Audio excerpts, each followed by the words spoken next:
Hello, everyone, and welcome to C&S Sports Cast. I'm Christian John. He's Sam Daring, and today we are talking only about the NFL draft. It's going to be a lot of fun. So to get started, what are two prospects that we like more than others? I'll let you start with this one. All right, I started off with Dalton Reisner, the tackle from Kansas State. I picked Reisner because I see a lot of people rank him behind Andre Dillard, who, don't get me wrong, Dillard's a fine pass blocker. However, I just don't think he's on the same level as Reisner is in terms of run blocking. And for me, that makes Reisner more valuable because I think he's a very effective run and pass blocker. And I think he could be a starting right tackle on an NFL team tomorrow. So that's why I think he's more of a middle of the first round kind of guy rather than an end of the first round to top of the second round. Yeah. Actually, as long as you're on lineman, I'm going to have my first one. Mine is Chris Lindstrom. And the more I talk about this guy, the more I like him, the more I love him. And he's been really soaring up the boards. And I definitely think he could be a lineman that slips into the first round, as we have seen him projected to be an even early day two pick. But like this guy can play everything, and like NFL Network is ranking like top five, like as guard center, because I think he's very capable of playing tackle as well. But like the one thing I don't agree with is putting Greg Little at the top five because after like watching film, Greg Little is like he's huge, and if if I'm looking at a team that would need a guy like Greg Little, I'm definitely looking at the Green Bay Packers or even the Texans or the Vikings. But like speed is definitely going to get to him if you watch him play. Chris Lindstrom is an unbelievable interior lineman, and I think he's very capable of playing tackle. And I do like Chris Lindstrom more than others because I think he can do a lot more. He's one of the most complete linemen in this draft. How about you? So then my other guy is Juan Thornhill, the safety from Virginia. And I picked Thornhill here because people are saying that it's possible a safety doesn't go in the first round. And I haven't seen a lot of safeties get mocked into the first round. And even when I do, it's usually Nasir Adderley, who I like quite a bit as well. But I just think Juan Thornhill is far and away the best safety in this class. He's The only problem I really see is his tackling, which I think can be fixed with That's the help raw. of Yeah. some coach. Yeah, I definitely think his tackling can be fixed or at least tweaked so it's not as much Agree. of an issue. There's a But lot of players in this draft that like have a lot of minor issues that can easily be fixed with the right coaching. And then you said tackling. The first person that came to head with that is Devin White. He tackles way above the waist, which is not going to fly in the NFL. But like he's top five talent, and that's easily raw, like minor tweaks that you can fix. So my second one is Brian Burns. Now, as we all know, this draft class is loaded with edge rushers, and obviously, I'm not going to go right out and say Brian Burns is better than Nick Bosa and Josh Allen, but Brian Burns is my third best edge rusher in this draft. Brian Burns is one of the fastest edge rushers, and now that Montez Sweat, and even Rashawn Gary has the labral tear in his shoulder that he waited to get surgery on, but he could be out for a while. Montez Sweat has the heart condition, and there's been multiple reports that he's been falling even more, or he could fall even more, which that means Brian Burns is going to soar up. Brian Burns is the fastest edge rusher in this draft behind Montez Sweat.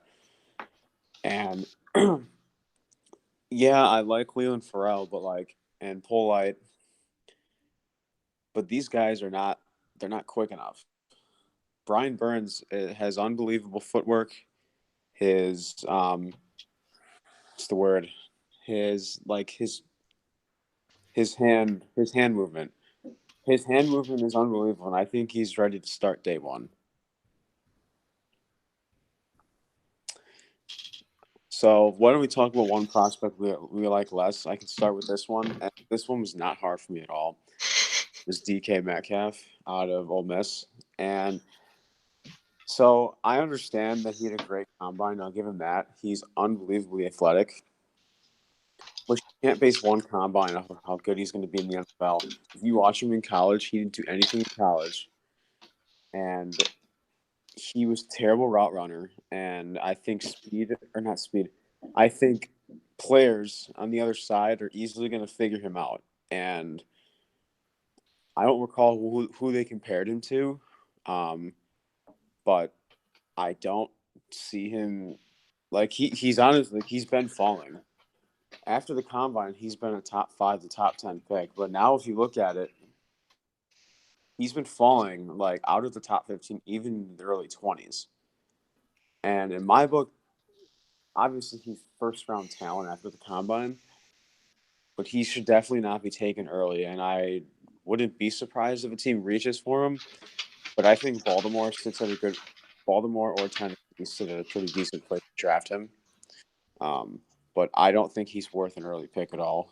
Quite honestly, if I'm drafting in the first round, I wouldn't pick him in the first round at all. I don't think he's going to be amazing. Personally, I would rather have AJ Brown. And I, if I'm ranking my receivers, I would say my two favorite receivers in this draft is definitely N'Keal Harry and Marquise Brown. Marquise Brown has always been my day one ever since this college season started. And I think Marquise Brown and N'Keal Harry will make more of a name for themselves in the league than DK Metcalf, as they have shown and proven in college. How about you? I went with Noah Fant, and here's why. He drops a lot of passes. He had 14 drops on 92 catchable passes, and he's supposed to be an athletic freak, but he only forced 3 missed tackles last year. He only caught he only had 4 contested catches. I think what everybody tries to build Noah Fant up to be, that athletic, big-bodied freak, is just not what he is. I think he could be a decent tight end in the NFL, but he is not a first-round talent in my eyes. Yeah, I've seen multiple mock drafts where he's fallen anywhere, even from a day 2 pick, which I think is possible. I like Noah Fant, but he's definitely cannot do as much as TJ Hawkinson, who is easily the best tight end in this draft. And personally, I actually like Irv Smith more than I like Noah Fant at this point too. But it'll be interesting. And they were saying how there's going to be a lot of reaches in this draft who were actually, which brings up our next point, teams who could trade up in the first round. Last year we saw a lot of reaches, and like guys like Terrell Edmonds, and like it's crazy. And they were saying this is like obviously proven. Other than Baker Mayfield at number one, what was the stat? It was like the past like year or two. Every quarterback taken in the first round has been traded up for. Wow. Other than Baker Mayfield at number one, and there are a lot of reaches. And part of me wants to say there's not going to be as many this year, but it's going to be very interesting, seeing as it's looking like there's going to be 3 quarterbacks taken in the first round. I think 4 quarterbacks get taken in the first round, actually. I think Jones, Locke, Haskins, and Murray all I'm hear their sorry. name. 4, yeah. Yeah. I forgot. They'll all hear their name called tonight. Right. So now I saw reports yesterday, and I'll be honest, I'm not going to believe any of these. Like, I know CBS Sports is credible, but like, I'm to the point now where I'll believe it when all this stuff happens. Yeah. Mocks with Drew Lock at 30, which personally I think Green Bay, like I think Brian Gutekunst is doing that just to scare other teams, or you can pick him up as trade bait. Um, but they were saying that Daniel Jones is their guy, and then you've got Arizona reporting that they're not drafting Kyler Murray. and which would be the ideal thing that they should do because Nick Bosa is the best player in this draft. Well, And that they already have a quarterback. right, and why? Like I do think they're going to regret trading Josh Rosen because I think he's going to go off wherever he goes. So maybe look for Josh Rosen getting traded tonight during the draft. I think it's going to be very exciting. But I think a team to watch for, I would definitely say, is Washington. They're like Keenum's not going to do the job, and obviously Colt McCoy's not a starter. So I think if they bring in a guy, if they really like Daniel Jones a lot or even Drew Lock, bring him in for competition for Case Keenum. I think Miami. So if I'm a team drafting a quarterback, I would wait until next year. But that's something to talk about way along the road because the Dolphins supposedly want to grab Tua in 2020.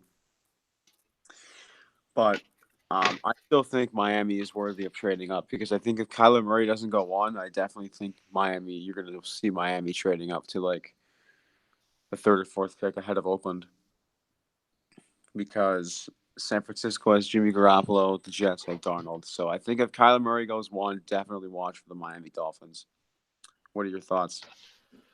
I also think the Giants are a team that, if they're serious about not taking a quarterback at 6, that they could try and move up from 17 to jump ahead of Washington and Miami. What I find really ironic about all three of these teams is that they've all also been rumored to be interested in Josh Rosen. And at this point, I think Josh Rosen might even be cheaper to trade up for than trading up for one of these quarterbacks. And I I think he's better than I would take him as the second quarterback behind Dwayne Haskins in this draft. So I think if you're going to trade up for Daniel Jones, you might as well just try and trade for Josh Rosen. I agree, and I think at this point, since it's already the day of the draft, I think at this point they're going to be lucky to even get a first round pick for Josh Rosen because they've waited so long. But I think it's very possible you could hear Josh Rosen's name in a trade tonight in the first round. If they do take Kyler Murray first, as soon as his name's called, Josh Rosen's value bottoms out. Yep, I definitely agree with that. Yep, it'll be interesting. Now, why don't we talk about players that could slip into the first round? So I guess you can start. So the first name that comes to mind is Chase Winovich, aka Clay Matthews' clone. They they remind me so much of each other that it's kind of not even funny. Winovich is a guy who came into college as a tight end, and then they eventually moved him to defensive end. And I think he's got good size. He put up decent numbers in college, and he's got pretty good speed. So this is definitely a guy who, at the back half of the first round, could hear his name called, and maybe he should. Yeah. So my second one is Taylor Rapp. Um, like you said before, I think it's very possible that there's no safeties taken in the first round, but I definitely still think there's a need for some teams, especially like the Seattle Seahawks. But if you look at Taylor Rapp's kind of been soaring up, and if you watch his film throughout the years at Washington, he's definitely a game changer in the way he plays. He's his I guess his footwork and like I maybe size. I don't know how tall he is, but I think if you look at him, size could get to him. But I think he could soar up, and I think he could surprise some people in the league. And my favorite safety in this draft is still Nasir Adderley, but NFL has him. I believe he's third or fourth behind. I want to say Abram, but Nasir Adderley is still the top safety in the league or in the draft in my eyes. Even though he played at Delaware, he didn't play a whole lot of impressive talent. But that can still be a good thing because you could show just how you could show off your talent to mediocre to below average teams. What about you? The last guy I have on here is Darnell Savage, the safety out of Maryland, who had a phenomenal combine running a 4.36 and then almost a 40-inch vertical. He's a guy who I knew very little about before the process started. And I watch a lot of Big Ten football, so I found that hard to believe that I hadn't much heard of him. But he's a guy who the combine might put him in the first round. Yeah, I definitely agree. And I'm gonna go ahead and add one more to you. And I'll be in the same boat as you. I wasn't familiar with this guy until NFL started talking about him a lot. And that is gonna be Jawan Williams out of Vanderbilt. And this was the first person that came to mind before I looked this up. Is Tremaine Johnson. His unbelievable size and length, his ball production, definitely developed throughout his years, and his size is perfect for that position. And he has very quick hands. He gets smashed to the outside against his boundary. This dude, I think he could definitely develop into something special. And I'll go. I think this is a bold one, but I think a lot. I know we were talking about this before. There was an analyst that had Titus Howard going, falling in the late 20s. Personally, I don't think that's possible, but I am not going to go down on Titus Howard because I think he is definitely raw, and I think he could develop into a very unbelievable, something special offensive lineman. What do you think about Titus Howard? Titus Howard seems like a guy that everybody's really interested in. I'm pretty sure he's had over 10 visits. So it's Yeah, definitely, there's something there with him. People see that the bones of him are good. And like you said, he's just really raw. He played at, what was it, Alabama Alabama? State. Yeah. There's probably not a lot of competition when you're playing at Alabama State that's going to be in the NFL. So that kind of makes that tough to judge. But Right. I mean, I think it's possible that he slips into the first round, but I think it's very slim, seeing as all the other linemen in front of him. But um, I think he's a second round pick. I think we'll definitely hear his name called day two. I think that's something that hasn't been talked about enough. Everybody wants to talk about the edge rushers, but the offensive line class is really good. It's unbelievably stacked. Yeah.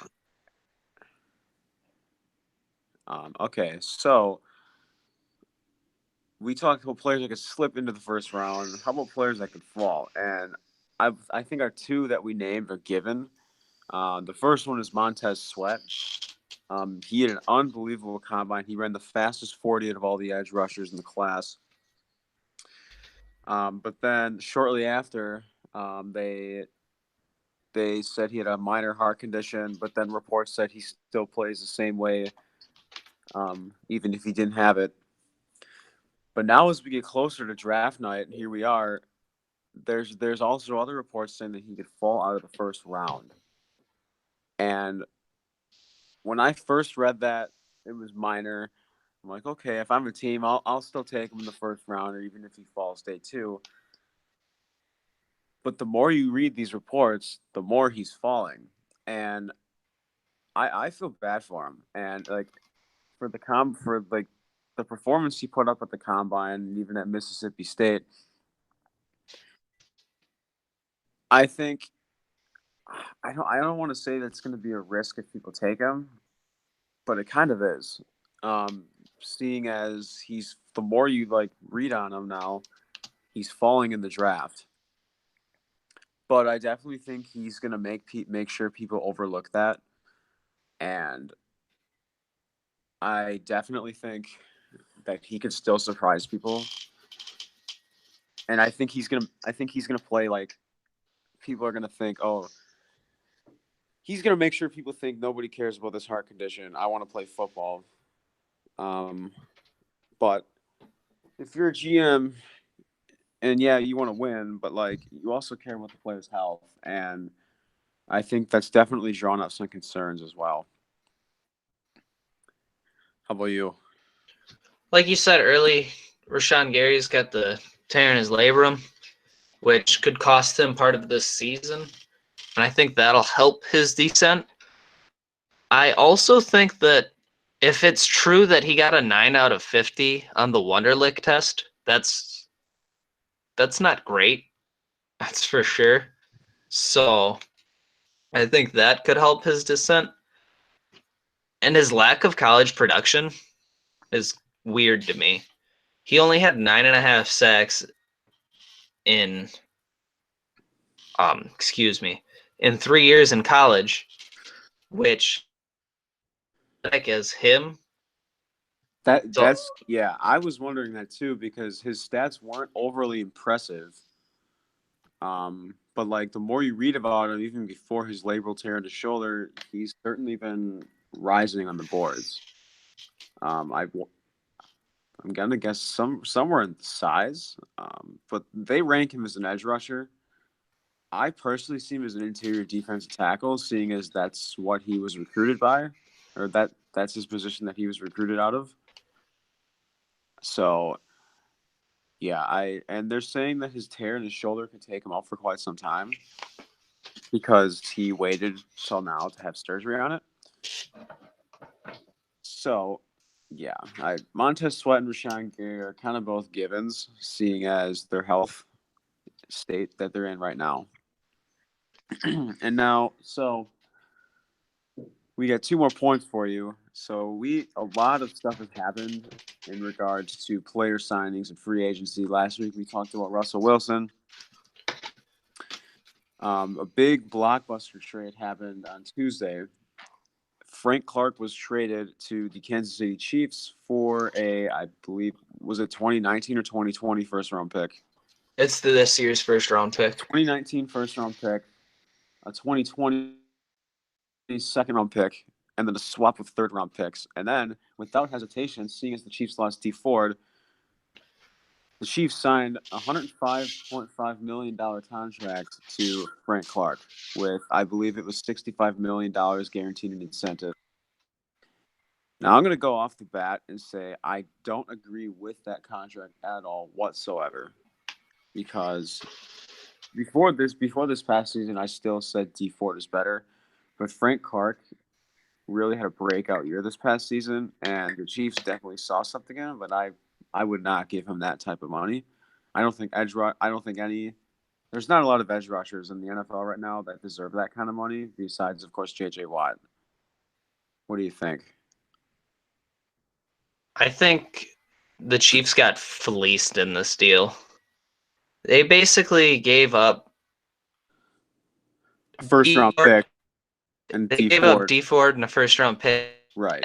to get to pay Frank Clark, which Frank Clark's I think is better than D Ford, but I don't think he's a first round pick better than D Ford. I agree. The way that contract went to, he better have a breakout season to earn that contract. Like to Well, get that, he better have 5 breakout seasons. he better make the Pro Bowl. But so there's Frank Clark, and